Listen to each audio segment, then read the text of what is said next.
ಸಾಕಷ್ಟು ಗೊಂದಲಕ್ಕೆ ಕಾರಣವಾಗಿದ್ದಂಥ ಚಾಮರಾಜನಗರ ಕಾಂಗ್ರೆಸ್ ಟಿಕೆಟ್ ವಿಚಾರ ಈಗ ಅಂತಿಮವಾಗಿದೆ. ಸಚಿವ ಎಚ್ ಸಿ ಮಹದೇವಪ್ಪ ಅವರ ಪುತ್ರ ಸುನಿಲ್ ಬೋಸ್ ಅವರಿಗೆ ಟಿಕೆಟ್ ಘೋಷಣೆ ಆಗಿರೋದು. ಈ ಬಗ್ಗೆ ಮಾತನಾಡಲಿಕ್ಕೆ ನಮ್ಮ ಜೊತೆ ಸುನಿಲ್ ಬೋಸ್ ಅವರೇ ಇದ್ದಾರೆ, ಅವ್ರನ್ನೇ ಮಾತಾಡಿಸ್ತಾ ಹೋಗ್ತೇನೆ.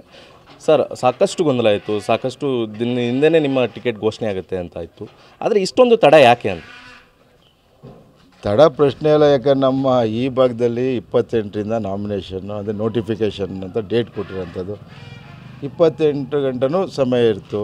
ಅದರಿಂದ ಹೈಕಮಾಂಡ್ ಅವರು ಎಲ್ಲರೂ ಕೂತು ಒಂದು ಚರ್ಚೆಯನ್ನು ಮಾಡಿ ವರಿಷ್ಠರು ಅಂತಿಮವಾಗಿ ಪಕ್ಷಕ್ಕಾಗಿ ದುಡಿದಂಥವ್ರು ಗೆಲ್ಲುವ ಹೆಚ್ಚು ಎಲ್ಲ ಕೂಡ ಗೆಲ್ಲುವ ಸಾಮರ್ಥ್ಯ ಇರುವಂಥ ವ್ಯಕ್ತಿಗಳೇ ಆಕಾಂಕ್ಷಿಗಳಿದ್ದರು. ಹೆಚ್ಚು ಅವಕಾಶ ಇರುವಂಥವ್ರನ್ನ ಗೆಲ್ಲುವ ಅವಕಾಶ ಇರೋದಕ್ಕೆ ಆಯ್ಕೆಯನ್ನು ಮಾಡಿದ್ದಾರೆ. ಅದರಿಂದ ಏನು ತಡ ಅಂತೇನಿಲ್ಲ, ಒಂದೊಂದೇ ವಿಭಾಗವಾರು ಅವರು ಚರ್ಚೆ ಮಾಡಿ ಕೊನೆಗೆ ನಮ್ಮ ನಗರದ ಘೋಷಣೆ ಮಾಡಿದ್ದಾರೆ. ಮಹದೇವಪ್ಪ ಅವ್ರ ಪುತ್ರ ಅನ್ನೋ ಕಾರಣಕ್ಕೋಸ್ಕರ ಕಾರ್ಯಕರ್ತ ಅನ್ನೋ ನಾನು 2008ರಲ್ಲಿ ಒಬ್ಬ ಮೊದಲನೇ ಬಾರಿಗೆ ನಾನು ಕಾಂಗ್ರೆಸ್ ಪಕ್ಷದ ಸದಸ್ಯತ್ವ ನೋಂದಣಿ ಮಾಡಿದಂಥದ್ದು. ಅಲ್ಲಿಂದ ಸತತವಾಗಿ ನಾನು ಕೊಟ್ಟಂಥ ಜವಾಬ್ದಾರಿನ ನರಸೀಪುರ ಕ್ಷೇತ್ರದಲ್ಲಿ. ನಿಮ್ಮ ಉಬ್ಬಿದ ರಕ್ತನಾಳಗಳ ಸಮಸ್ಯೆಗೆ ಎವಿಸ್ ಆಸ್ಪತ್ರೆಯಲ್ಲಿ ಕೇವಲ 30 ನಿಮಿಷದ ಲೇಸರ್ ಚಿಕಿತ್ಸೆಯೊಂದಿಗೆ ಮುಕ್ತಿ ಹೊಂದಬಹುದು. ಹೆಚ್ಚಿನ ವಿವರಗಳಿಗಾಗಿ ಸಂಪರ್ಕಿಸಿ 8088837300.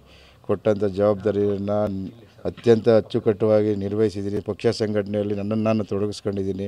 ಹಾಗೆಯೇ ನಮ್ಮ ನಂಜನಗೂಡು ಇರ್ಬೋದು, ವರ್ಣಾ ಕ್ಷೇತ್ರ ಇರ್ಬೋದು, ಯಾಕೆ ನಮ್ಮದು ವರ್ಣಾ ಕ್ಷೇತ್ರ ನಮ್ಮ ಹಳೇ ತಂದೆಯವ್ರದ್ದು ಹಳೆಯ ಕ್ಷೇತ್ರ.